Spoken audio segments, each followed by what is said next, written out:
Did you know how the semiconductors in your iPhone are produced? It's a fascinating process that's crucial to the functionality of your device. You see, semiconductors are the heart of your iPhone, the conductors of the symphony that is digital communication. They're the unsung heroes, facilitating the smooth running of everything from your favorite apps to your camera, even the touchscreen itself. But these miracle workers don't just appear out of thin air. Their production is a complex dance of science and technology, a process filled with precision, meticulous attention to detail, and innovation. The creation of semiconductors involves a blend of chemical processes, advanced machinery, and the careful orchestration of numerous stages. It's a world of clean rooms, silicon wafers, and nanotechnology, all coming together to create the tiny components that power your iPhone. Now it's time to unravel the mystery behind the production of these essential components. So how exactly are these semiconductors produced?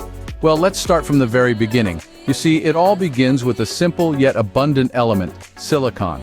Silicon is the second most abundant element on Earth, just after oxygen. But to make it suitable for semiconductor production, it needs to be purified. The purification process involves melting the silicon in a quartz crucible and then cooling it down to form a single crystal structure. This is known as the Czochralski process. It's a mouthful, right? But it's a crucial step in creating the pure single crystal silicon needed for our semiconductors. Once we have our purified silicon, it's time to transform it into thin circular discs called silicon wafers. These wafers are polished until they're as smooth as glass. You could say they're the canvas upon which our semiconductor masterpiece will be painted. Now, we're ready for the real magic to happen. This is where the photolithography process comes into play. It's a process that uses light, hence the photo in photolithography, to transfer a circuit pattern onto the silicon wafer.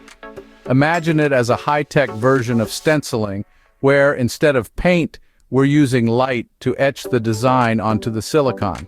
But we're not done yet. Once the design is in place, layers of various materials are deposited onto the wafer. Each layer undergoes a new round of photolithography, building up the complex three-dimensional structure of the semiconductor chip. Finally, it's time to cut the wafer into individual chips, each one housing the complex circuitry that powers our devices. This process is known as dicing.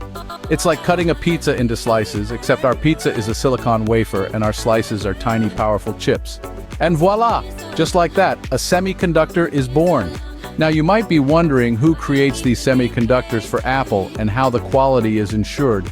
Well, let's start off with the key players.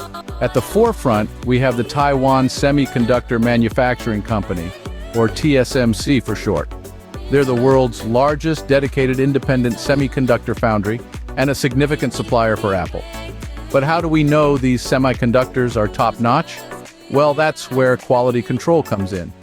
TSMC and other suppliers have rigorous measures in place to ensure every chip meets Apple's high standards. We're talking about countless hours of testing and retesting, verifying that each semiconductor is up to the task.